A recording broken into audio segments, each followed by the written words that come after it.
এই হরি নামে আনন্দ পাওয়া যায়, কৃষ্ণ নামে আনন্দ পাওয়া যায়, তাই না? এই যে কিছুক্ষণ আমরা নাম গাইলাম, দুটি বাহু তুলে কৃষ্ণ নাম গাইলাম, মহাপ্রভুর নাম গাইলাম, সংসারের সমস্ত দুঃখ কষ্ট আমরা ভুলে গেলাম।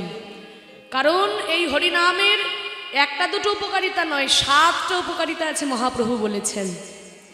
তার মধ্যে একটা হচ্ছে আনন্দম গতিবর্ধনম, মানে আনন্দ সাগরে যদি তোমরা ডুবতে চাও তাহলে হরিনামের আশ্রয় করো।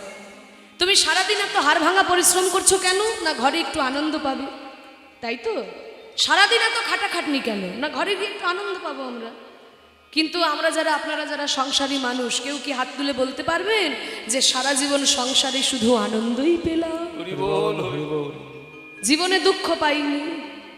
বরং হিসাব নিকাশ করলে দেখা যাবে মাগো, আনন্দ যতটুকু পেলাম তার থেকে বেশি গুণে শুধু দুঃখই পেলাম।